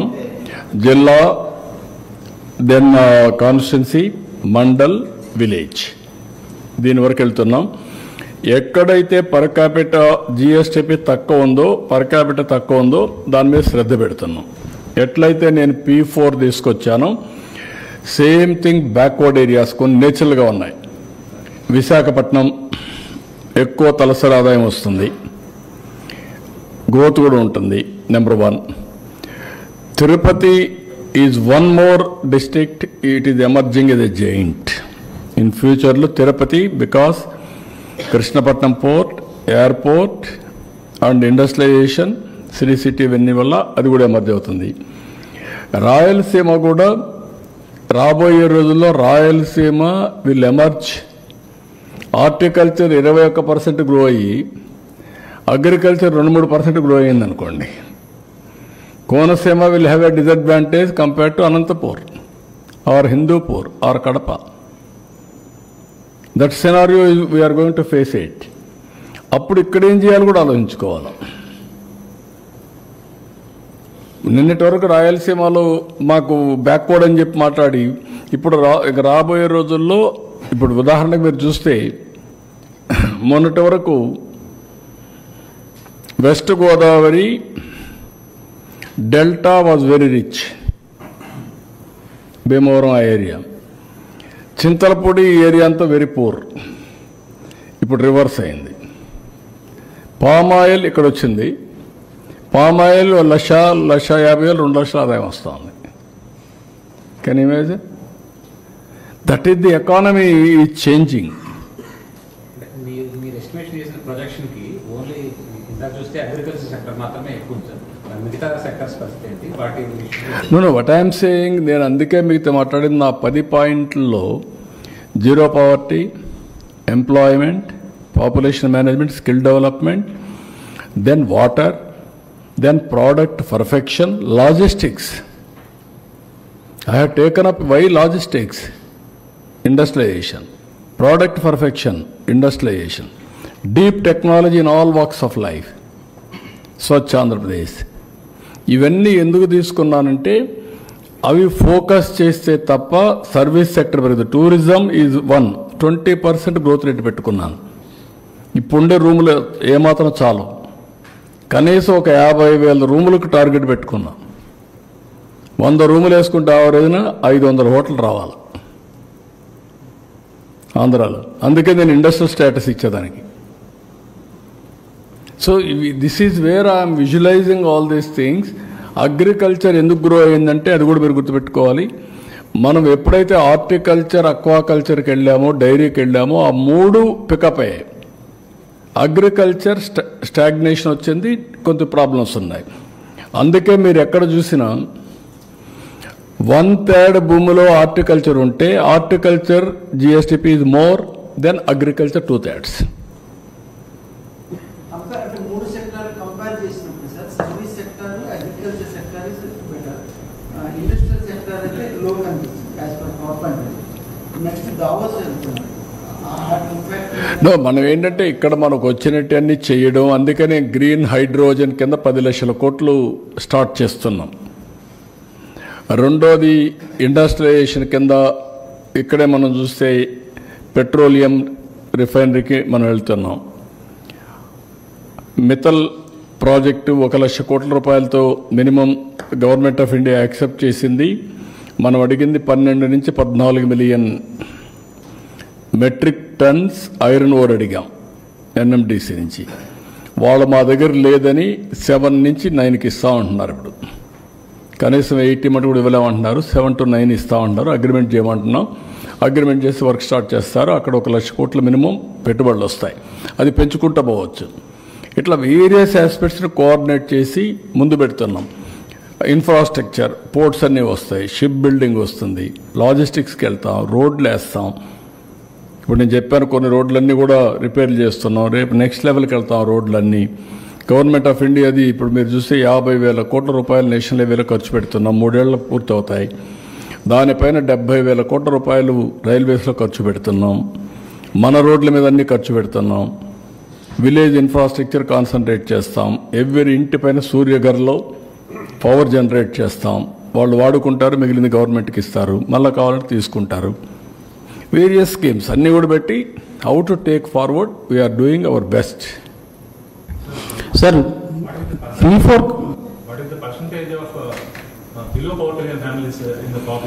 మన వాళ్ళ లెక్క ప్రకారం అంటే 2 ఉన్నాయి ఇక్కడ. రిలేటివ్లీ 12 లక్షల కుటుంబాలు బీపీఎల్ని అన్నిటికంటే లోయెస్ట్ ఉండేదని ఫస్ట్ 12 లక్షల ఫ్యామిలీస్ని ఐడెంటిఫై చేయమన్నాను. P4 పాలసీ మార్చి నుంచి స్టార్ట్ చేద్దామని ఉగాదికి తెలుగు న్యూ ఇయర్ డేకి I want to start it. Adoption అవన్నీ చేసి అక్కడి నుంచి నేను టాప్ 15% ఆర్ 10%, లోయెస్ట్ 15-20% కంటిన్యూగా హ్యాండ్ హోల్డింగ్ చేయాలి. ఆర్థిక అసమానతలు తగ్గించుకుంటూ రావాలంటే కిందవాడి పైకి రావాలి. పైవాడిని కిందికి లాగితే ఫలితం ఉండదు, దెబ్బతింటాం. అజేయం sky is the limit, let them grow. కింది వాడికి వాడు సంపాదించిన డబ్బులో వాడికి కూడా సోషల్ రెస్పాన్సిబిలిటీ కింద పెడుతున్నా. It is your responsibility. Society వల్ల పైకి వచ్చావు, pay back, give back. That is my concept. Do we have information on poorest or the poor? I mean, No, we are having some rough estimates. people who don't have 2 square meals a day. You have information. అందుకే 2 square meal కూడా ఇవ్వలేని వాళ్ళ కోసం ఇప్పుడు అన్నా canteen పెట్టాం, 4,000 రూపాయలు ఇచ్చాం, 6,000 రూపాయలు ఇస్తున్నాం. ఇంట్లో ఒకరికి 60 లక్షల మంది అంటే మీరు చెప్పిన వాళ్ళందరూ దాంట్లో వచ్చేసారు. మినిమం సపోర్టింగ్ స్కీమ్స్ అన్నీ ఇస్తున్నాం, అందరికీ ఇస్తున్నాం. దాన్ని ఇప్పుడు నేనేం పెట్టుకున్నాను, ఫస్ట్ ఫేజ్ 1 ప్రతి ఇంటికి ఇల్లు ఉండాలా, ఇంటి జాగా ఉండాలా, టాయిలెట్ ఉండాలా, గ్యాస్ ఇవ్వాలా, 3 సిలిండర్లు ఉచితంగా ఇస్తాం. గ్యాస్ కూడా pipeline gas PNG is better than LPG. నేను పిఎన్జి పోతున్నా. ఇప్పుడు పిఎన్జి 3 గ్యాస్ ఎంత వస్తే అంత డబ్బులు వాళ్ళకే ఇస్తా, 15-20% తగ్గుతుంది. పైప్ లైన్లో ఎప్పుడు కావాలంటే అప్పుడు వాడుకుంటాడు పిఎన్జి అయితే. ఇంకా గ్యాస్కు బుక్ చేసుకునే పని లేదు, కరెంట్ మార్గం వాడుకుంటాడు. తర్వాత మీకు అక్కడికి వచ్చినప్పుడు పవర్ ఇస్తా, tap water, every home tap water ఇస్తాం. ఇప్పుడు దీంతో మీకు ఏమైంది, ఆల్మోస్ట్ ఆల్ ఎవ్రీథింగ్ ఒక వ్యక్తికి కావాల్సిన అవసరాలన్నీ ప్రొవైడ్ చేస్తాం. ఆ village habitation, beautiful cement road, drainage, street lights, waste నుంచి ఏదైతే గార్బేజ్ చేయడం కోసం చెత్త కలెక్షన్ ఇంట్లో నుంచి దాన్ని గార్బేజ్ని తీసుకుపోయి కాంపోస్ట్ చేయడం, మళ్ళా పొలాలకు ఉపయోగించడం, ప్రతి ఒక్క ఊరిని పరిశుభ్రమైన విలేజ్. దెన్ నేచురల్ ఫార్మింగ్లో పండిన పంట నీ ఆరోగ్యానికి చాలా భరోసా. నువ్వు హాస్పిటల్ పోయి తగ్గుతుంది, మీనింగ్ఫుల్ లైఫ్ ఉంటుంది. ఇంట్లో పైన కరెంట్ ఉత్పత్తి చేస్తున్నావు, నీ వెహికల్కి నువ్వే ఛార్జ్. నేను అడిగాను మా ఊర్లో పోయి, మా ఊర్లో కూడా 6-7 వెహికల్స్ ఉన్నాయి, 10 వెహికల్స్ కార్లు ఉన్నాయి. పక్క ఊర్లో ఇంకొక 10 ఉన్నాయన్నారు, ఇంకొక ఊర్లో చూసి 20-30 ఉన్నాయన్నారు. పిల్లలు చదువుకున్నాక వాళ్లే పంపించేస్తున్నారు. ఇప్పుడు నేను చెప్పేసిన పాలసీలో ఇంటి పైన పెట్టుకుంటే కార్ ఛార్జ్ చేసుకో, నీకు ఖర్చు లేదు. You go anywhere and come back. సైకిల్కి చేసుకో ఛార్జింగ్, స్కూటర్కి చేసుకో. నేను 200 యూనిట్లు అందరికీ ఫ్రీగా ఇస్తున్నా, 300 యూనిట్లు 78,000 ఇస్తాం సబ్సిడీ. మిగిలింది నువ్వు బారో చేసుకో, నువ్వే పే చేసుకో, కరెంట్ ఛార్జీలు కట్టే పని లేదు. నేనే ఇస్తా, తిరిగి కరెంట్ మాకి ఆ మిగిలిన కరెంట్ ఛార్జీలు కట్టే పరిస్థితి ఉండదు. ఆ డబ్బులు తీరే వరకు అడ్జస్ట్ చేసుకుంటాం, తర్వాత మీకే ఇస్తాం asset. Then you can generate power for monetisation. డబ్బుల కోసం నువ్వు అమ్ముకోవచ్చు. సర్ప్లస్ పవర్ని ₹2.5 మేము ఇస్తాం ఇప్పుడు కొని. So I'm providing opportunities. ఇవన్నీ ఆపర్చునిటీస్ అందిపుచ్చుకునే బాధ్యత ఎవరిది? స్టేక్ హోల్డర్స్ది, ప్రజలది. వాళ్ళని మోటివేట్ చేసే బాధ్యత ఎమ్మెల్యేలది, ఎంపీలది, మీడియాది. మీరేంటంటే నెగిటివ్ వార్తలు రాయడమే మీకు అలవాటు అయిపోయింది. పాజిటివ్ వార్త అంటే దానికి మసాలా లేదు, ఎవడు చూడడు, టేకర్స్ లేరు. సిబిఎన్ని ఏదో తిడితే సీఎం అని తిట్టాడు గొప్పోడు అని మీరు పెద్ద వార్త దానికి. That is the problem.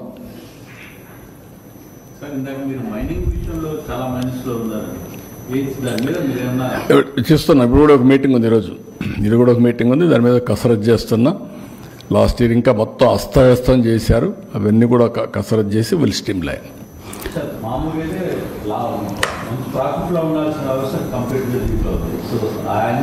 Last year చేసిన దాన్ని ఈ ఇయర్ ఇప్పుడిప్పుడే మీరు చూస్తే అలవాటైపోయిన ప్రాణాలు కొన్ని ఉన్నాయి. ఇంకా ఎక్కడికక్కడ నాకు కూడా కొన్ని సవాళ్ళు ఉన్నాయి, అన్ని సవాళ్ళు ఎదుర్కొంటున్నాను. ఇప్పుడు అందుకే మీకు ఒకసారి చూస్తే పెన్షన్ నేను ఏ ఎక్స్టెంట్కి పోయాను, సెల్ ఫోన్లో ఆటోమేటిక్గా పోతే ఎక్కడ డిస్ట్రిబ్యూట్ చేశాడో ఇండివిజువల్ పెన్షన్ని మానిటర్ చేస్తున్నా. రెండోది, నువ్వు 300 అడుగులు దూరంగా కనిస్తే అది నీకు కట్ అయిపోతుంది, అది కూడా పెడుతున్న సిస్టమ్. నువ్వు వాడింటికాడ కాకుండా నువ్వు ఎక్కడికో రమ్మనిస్తే మాత్రం అది అలో చేయం. జియో ట్యాగింగ్ చేసిన తర్వాత దట్ ఈస్ ది బెనిఫిట్. లేదు 5 నిమిషాలు 1 సెకండ్లో వాడికి మెసేజ్ పోతుంది, you are doing wrong thing, correct it. చేయకపోతే మాత్రం నీ మీద యాక్షన్. మళ్ళీ మధ్యాహ్నం వరకు ఏం చేస్తున్నాను, ఐవీఆర్ఎస్ అడుగుతున్నా, నీకు పెన్షన్ కరెక్ట్గా వచ్చిందా, డబ్బులు అడిగారా, అవినీతి ఉందా, సో దట్ నాకేంటంటే 1 పైసా కూడా కరప్షన్ లేకుండా I wanted to provide all services real time, never in the history. Paddy procurement ఉంది, రైతు వచ్చాడు, వస్తానే నా ప్యాడీ ఉంది తీసుకోమంటున్నాడు, తీసుకోమంటే శాంపుల్స్ తీస్తున్నాం, అక్కడ మాయిశ్చర్ టెస్ట్ చేస్తున్నాం, దెన్ ఆర్డర్ ఇస్తున్నాడు, నేరుగా రైస్ మిల్కి వెళ్తుంది. రైస్ మిల్లో ఏంటి, ఆటోమేటిక్గా మళ్ళీ మాయిశ్చరు టెస్ట్ చేస్తారు, 2 టాలీ కావాలి. మెషిన్ క్యాలిబ్రేషన్లో కూడా ప్రాబ్లం ఉంటే వెయిట్స్ అండ్ మెజర్స్ని మళ్ళీ స్ట్రీమ్లైన్ చేస్తున్నా, ఒకటే మెషిన్ ఇస్తాం. అది అయిన తర్వాత నేను ఐవీఆర్ఎస్ అడుగుతున్నా, వాడు పేమెంట్ అవుతుంది, అన్లోడ్ చేస్తాడు, వాడు తీసుకున్నట్టు పెడితే నెక్స్ట్ మూమెంట్లో డబ్బులు ఆయన అకౌంట్లో వేస్తా, 1 అవర్లో బ్యాంకు పోయి డబ్బులు తీసుకోవచ్చు, బ్యాంకు కూడా పోవక్కర్లా, ఆన్లైన్లో పేమెంట్ పే చేసుకోవచ్చు. Can you imagine, that is the power of technology. ఎల్లుండి ఐఎమ్ ఇనాగ్రేటింగ్ వాట్సాప్ గవర్నెన్స్. నువ్వు మెసేజ్ పెడితే పెట్టు, తెలియదు నువ్వు మాట్లాడు, నువ్వు voice message convert to text for action, again voice message నీకు వస్తుంది, దాన్ని డెవలప్ చేయమన్నా. దిస్ ఈజ్ వేర్ నేనేంటంటే టెక్నాలజీ ఉపయోగించుకొని పేదవాడికి ఏ విధంగా చేయాలి, ఇబ్బందులు లేకుండా ఏ విధంగా ముందుకు పోవాలని. కానీ కొంతమందికి ఇవి కూడా ఏదో మాట్లాడుతూ ఉంటారు కన్ఫ్యూజ్ చేయడానికి. But we are using every step, real time governance is that. నేను ఎందుకు అడుగుతున్నాను సార్, మీరు మీ కంటెంట్ సంపద సృష్టి అనే దాని దృష్టిలో ఉన్నారు, మైనింగ్ లాంటి వాటిని No, not only that, what I am saying, ప్రభుత్వానికి కొన్ని కోట్ల రూపాయలు నష్టం వచ్చే డెఫినెట్గా వీఆర్ అట్ ఇట్, క్వశ్చన్ లేదు, దాంట్లో వదిలిపెట్టే సమస్య లేదు. నా దృష్టికి వచ్చింది, అవన్నీ చేస్తున్నాం. ఈ ప్రాధాన్యతలో ఒకసారి మీతో ఇప్పుడు ప్రెస్ కాన్ఫరెన్స్ అనుకున్నాను అనుకో, 15 నిమిషాలు కొన్నాను, 1 అవర్ తీసుకున్నారు, ఇంకో 15 మంది వెయిట్ చేస్తున్నారు, దాని తర్వాత మీటింగ్ ఒకటి ఉంది. వీఆర్ ఆల్సో హ్యూమన్ బీయింగ్స్ కదా, మెషిన్స్ కాదు కదా పనిచేయడానికి, కంప్యూటర్లకే అలసిపోతూ ఉంటాయి ఒకసారి ఉంటాయి.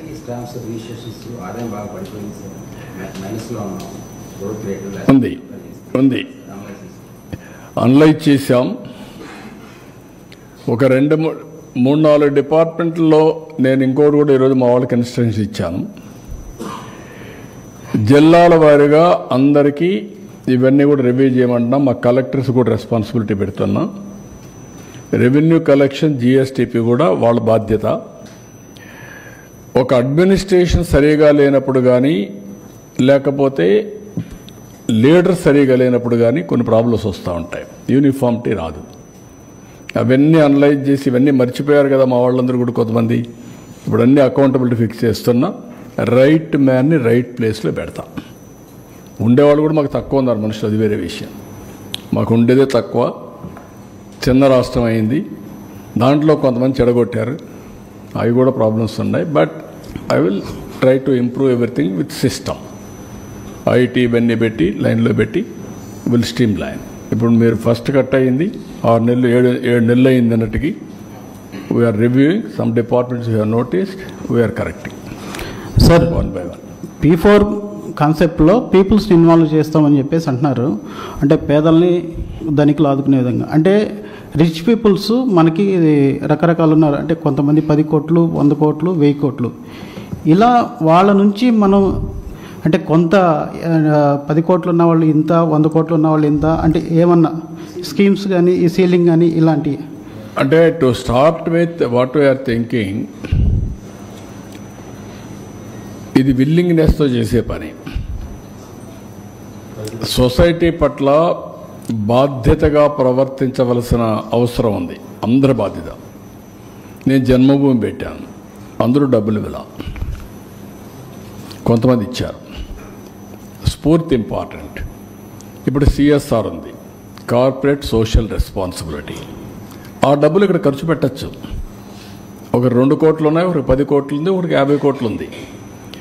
ఆ డబ్బులు తీసుకొని మేమిచ్చే స్కీమ్స్ అన్నీ కూడా తీసుకొని వాళ్ళది వైబిలిటీ గ్యాప్ ఫండింగ్ కింద ఖర్చు పెట్టి వీళ్ళ పైకి తీసుకురావడం. ఎగ్జాంపుల్, ఒక ఇల్లు ఉంది, 5 మంది ఉన్నారు, ఇంటర్మీడియట్ చదువుతున్నాడు, వాడు 4 ఏళ్ళు చదివిస్తే బిఈ అవుతుంది. స్కిల్ డెవలప్మెంట్ చేసి మోటివేట్ చేస్తే యూ విల్ గెట్ ఎంప్లాయ్మెంట్. వాడికి కానీ తెలివితేటలు వస్తే కుటుంబాన్ని ఆదుకునే పరిస్థితి అతనికి వస్తుంది. ఆ ఇంట్లో 5 మంది ఉన్నారు, ఒక చిన్న వ్యాపారం చేస్తారు, వ్యవసాయం చేస్తారు. వాళ్ళు ఏం చేస్తే ఆదాయం వస్తుందో వీళ్ళు చెప్పి హ్యాండ్ హోల్డింగ్ చేయగలిగితే 15,000 వచ్చేవాళ్ళని 30,000 చేయొచ్చు, 30,000 వచ్చేవాళ్ళని 60,000 చేయొచ్చు. అప్పుడు మనుషుల్ని ఆస్తిగా చూడమంటున్నాను నేను. అదనపు ఆస్తులన్నీ అదనపు ఆస్తులుగా చూడమంటున్నా. భూమి అదనపు ఆస్తి, వ్యాపారం అదనపు ఆస్తి, కానీ మనుషులు యాజ్ క్యాపిటల్. దాన్ని ఇప్పుడేంటి, నేను కూడా ఒక గ్రామంలో పుట్టాను మా ఊర్లో. నేను అందుకని నేను పోయి చెప్పాను మా ఊర్లో చూసినప్పుడు. ఒకప్పుడు మా ఊర్లో కొండలంతా కూడా చెట్లని కొట్టేసి రాళ్ళు కనపడేటి. ఇప్పుడు బ్యూటిఫుల్గా కనీసం గ్రీన్గా కనపడొస్తుంది హిల్ అంతా. రేపు రాబోయే రోజులు నేను అది ఊహించుకున్నప్పుడు ఎంత ఆనందం కలుగుతుందంటే, నేను సోలార్ ఇచ్చేసాను అందరికీ. 2,200 కుటుంబాలు, ఇంకా 2,200 కుటుంబాలు సోలార్. సోలార్ ఇచ్చేసిన తర్వాత 2,200 కుటుంబాలు ఓన్ వెహికల్ ఛార్జ్ చేసుకుంటే ఇంకా పొల్యూషన్ లేదు. గ్యాస్ ఇస్తున్న పైప్ లైన్లు ఇచ్చేయమంటున్నాను. గ్యాస్ వస్తే చెట్లు కొట్టే పని లేదు, ట్రాక్టర్లు వచ్చేసాయి, డ్రిప్ ఇరిగేషన్ వచ్చింది. ఇంకా మడకల కోసం, ఐటి కోసం, కర్ర కోసం అడుగు పోయే పని లేదు. అక్కడుండే ఎయిర్ కూడా ఎంత ఫ్రెష్గా ఉంటుందంటే అంత ఫ్రెష్గా ఉంటుంది రేపటి నుంచి. That is most liveable place.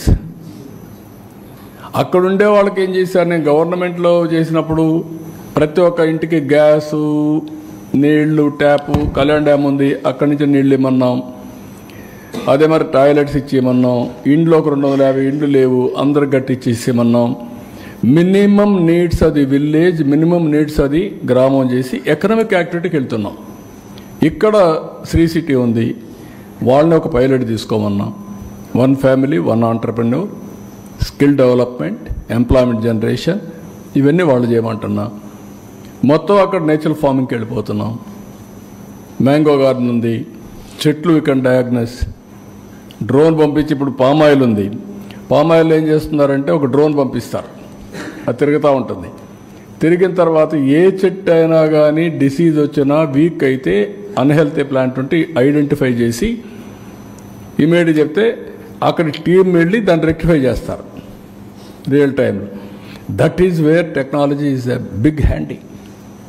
మీరు గుర్తుపెట్టుకోవాల్సిన పాత రోజుల మారిగా మడకలు దున్నే పని లేదు. అందుకని నేను అంటున్నా, హార్డ్ వర్క్ కాదు స్మార్ట్ వర్క్ చేయండి అని. తెలుగుగా బతికేది నేర్చుకోండి, ఉద్యమాలు చేయడం కాదు అని చెప్తాను. ఇప్పుడు ఉద్యమాలు చేసే రోజులు కూడా అయిపోయినాయి. ఇంకా కాదు సార్, అంటే ఇప్పుడు రిచ్ పర్సన్స్ ఎంతమంది ఉన్నారు ఏంటి అనేది ఐడెంటిఫై, అంటే 10 కోట్లు ఉన్న వాళ్ళు, లేదా నేనేమంటానంటే అవి నెక్స్ట్ స్టెప్. బలవంతం చేస్తానంటే ఏది సాధ్యం కాదు. ముందు స్ఫూర్తి, ముందు ఒక్కొక్కరి స్పిరిట్ తెద్దాం, కాన్సెప్ట్ అర్థం చేసుకుంటారు. ప్రపంచంలో ప్రతి ఒక్క వ్యక్తి డబ్బులు సంపాదించాలనుకుంటారండి. వన్స్ డబ్బులు వచ్చినా గుర్తింపు కావాలనుకుంటారండి. గుర్తింపు కావాలనుకున్న వాళ్ళకి అవకాశం ఇవ్వడం కూడా గొప్ప అవకాశమేనండి. That is what I'm promoting, I'm providing. రేపు ఎంతమంది వస్తారో అందరూ రమ్మంటున్నాను నేను.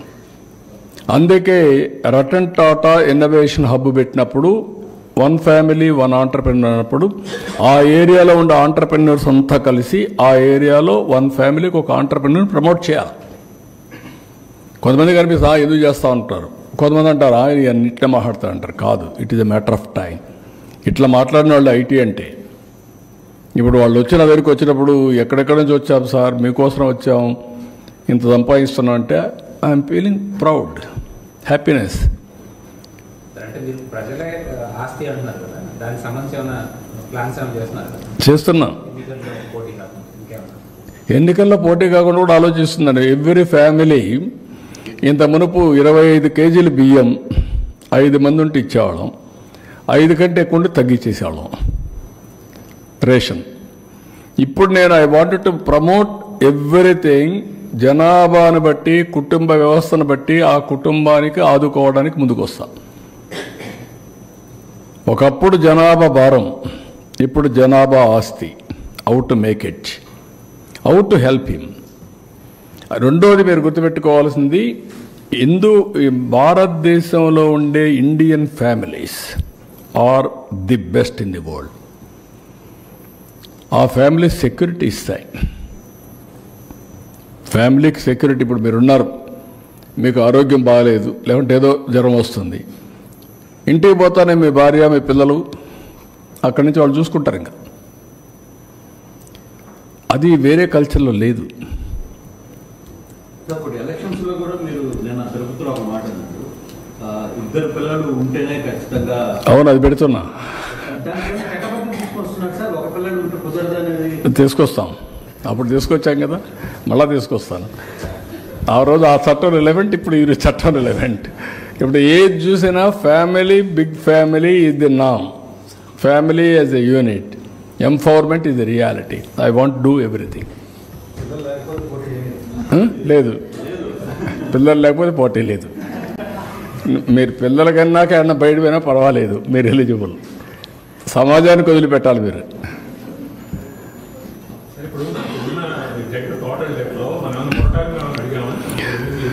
మారిటోరియం అడిగేదానికంటే కూడా ఇప్పుడు రీషెడ్యూల్కి వెళ్తున్నాం. ఆల్ లోన్స్ అన్నీ రీషెడ్యూల్ చేసి ఎట్లా చేయాలనేది మొత్తం చేస్తే నాకు రీఫైనాన్సింగ్ చేస్తున్నా ముందుగా. సార్ రీఫైనాన్సింగ్ చేసుకుంటే నాకు కొంత ఇంట్రెస్ట్ తగ్గుతుంది, కొంత ఫ్లెక్సిబిలిటీ వస్తుంది. సార్, ఈ పిల్లలు లేని దానికి అంటే ఎలక్షన్లో పోటీ విషయంలో కట్ ఆఫ్ డేట్ ఏదైనా పెడతారా సార్? ఇప్పటి నుంచే ప్రాస్పెక్టివ్ పెట్టాలి, రెట్రాస్పెక్టివ్ కాదు. ఇప్పటి నుంచి పెట్టాలి. అది మళ్ళీ టెక్నికల్గా ఇబ్బంది లేకుండా కూడా. అదే చూద్దాం, వర్కౌట్ చేద్దాం. సార్, ఇంకో చిన్న విషయం, మీరు పరిపాలన విషయంలో ఎప్పుడూ కూడా మీరు అనుకున్న లక్ష్యాన్ని సాధించారు. రాజకీయ పరిపాలనకు వచ్చేలాగే కొన్నిసార్లు భిన్న పరిస్థితులు ఎదుర్కోవాల్సి వచ్చింది. ఈసారి దీన్ని ఎలా, ఎందుకంటే అభివృద్ధి అనే విషయంలో మోటివ్తో వెళ్తున్నారు, బట్ రాజకీయ పరిపాలన కూడా చాలా అవసరం కదా రాష్ట్రానికి, అట్ ది సేమ్ టైం మీకు. రాజకీయం, development is a politics. Development politics is a reality. Political governance is a reality. I'm a politician. నేను ఒక మ్యాండేట్ ఇచ్చాను, ఎలక్షన్ మేనిఫెస్టో చెప్పాను, ప్రజలు నన్ను నమ్మారు. నా మేనిఫెస్టో ఎవరు తీసుకెళ్లారు? మా కార్యకర్తలు తీసుకెళ్లారు, నాట్ బ్యూరోక్రసీ. కార్యకర్తలు ఇంటింటికి వెళ్ళి మా పార్టీ వస్తే మీకు ఈ పనులు అవుతాయి, సూపర్ 6 వస్తుంది, మీకు ఈ పనులు అవుతాయి, మీ ఊరికి రోడ్డు వస్తుంది, మీ ఊరికి ఇంకోటి వస్తుంది, మీ పిల్లలకు ఉద్యోగాలు వస్తాయని చెప్పారు. వాళ్ళు నమ్మారు. ఎవరు నమ్మారు? పార్టీ వాళ్ళు నమ్మారు. ఆ నమ్మి మాకు ఓటేసారు. తిరిగి ఈరోజు మేము పనులు చేస్తున్నాం. చేసినప్పుడు పార్టీ కార్యకర్తలు అన్నప్పుడు it is a political governance అన్నాను, దానికి కట్టుబడి ఉంటాం. పొలిటికల్ విక్టిమైజేషన్కి వెళ్ళం, కానీ పొలిటికల్ గవర్నెన్స్ కట్టుబడి ఉంటాం. రెండోది, తప్పులు చేసిన వాళ్ళని వదిలిపెట్టాం. No victimisation. తప్పులు చేస్తే మాత్రం వదిలిపెట్టాం. I'm very clear. మొన్న చూశారు మీరు సోషల్ మీడియాలో విచ్చలవిడిగా విర్రవిగిపోయారు. కంట్రోల్ చేశాం. గంజాయి, డ్రగ్స్ వీఆర్ కంట్రోల్ చేస్తాం. Liquor will control. ఏదైనా సరే అవతల వాళ్ళు చేసిన తప్పులన్నీ కంట్రోల్ చేసి లా అండ్ ఆర్డర్ మెయింటైన్ చేసి మళ్ళీ కావాలని చేస్తే మాత్రం ఎవరిని వదిలిపెట్టాం. తెలుగుదేశం పార్టీకి ఒక సాలిడ్ చరిత్ర కూడా ఉంది. ముఠా కక్షలు, మత కలహాలు, లేకపోతే తీవ్రవాదం, రౌడీయిజం అన్నీ అణిచివేశాం. ఇప్పుడు నెక్స్ట్ లెవెల్కి వెళ్తున్నాం. డ్రోన్, సీసీటీవీ కెమెరాస్ పెట్టి కంట్రోల్ చేస్తాం. సార్, గతంలో పెద్ద తప్పులు చేసిన వాళ్ళని శిక్షించే టైం ఇంకా ఉందా సార్? అది నిరంతరం ఉంటుంది, ఒక రోజుతో అయిపోయేది కాదు. దానికి కూడా ఎవిడెన్స్ అన్నీ ఎస్టాబ్లిష్ చేసుకొని ఏది చేసినా కూడా పగడ్బందీగా చేయాల్సిన అవసరం ఉంది. పనిష్మెంట్ ఉండాలి, పగడ్బందీగా ఉండాలి. ఓకే, దేశంలో చట్టాలు అనేటివి మనం చూడాల్సిన గుర్తుపెట్టుకోవాల్సింది టెంపరవరీగా కొంతమంది తప్పించుకోవచ్చు, కానీ తప్పు చేయని వాడు పనిష్మెంట్ రాదు వీళ్ళంత వరకు. That is the beauty of our చట్టం. తప్పు చేసిన వాడు తప్పించుకోలేడు, చేయని వాడికి పనిష్మెంట్ రాదు, తప్పు చేసిన వాడు తప్పించుకోలేడు. It is a matter of time. కొన్ని రోజులు ఎస్కేప్ అవుతారు, ఎప్పుడో ఒకసారి వాళ్ళ లైఫ్ అంతా కూడా తప్పు చేసిన వాడికి తప్పదు. నేను ఎప్పుడో ఒకసారి అనేవాడిని, రాయలసీమలో పోస్ట్ మార్టం క్రియేట్ చేసిన వాడికి పోస్ట్ మార్టం తప్పదని. పోస్ట్ మార్టంకు కారకులైన వాడికి, అంటే ఒకరిని చంపిన వాడికి వీడికి కూడా పోస్ట్ మార్టమే. ఎవరు వదిలిపెట్టరు, నలుగురు చంపితే నలుగురిలో ఎవరికైనా కోపం వస్తుంది. దిస్ ఆర్ ఆల్ మీకు అందరికీ, ఎందుకంటే మిమ్మల్ని ఎడ్యుకేట్ చేస్తే రాష్ట్రాన్ని ఎడ్యుకేట్ చేసినట్టు. మీరంతా స్ట్రైట్గా ఉంటే కొంచెం కమ్యూనికేషన్లో ఇది వస్తుంది. I'm doing my best. కాబట్టి this I'm thanking all of you. Thank you అనండి.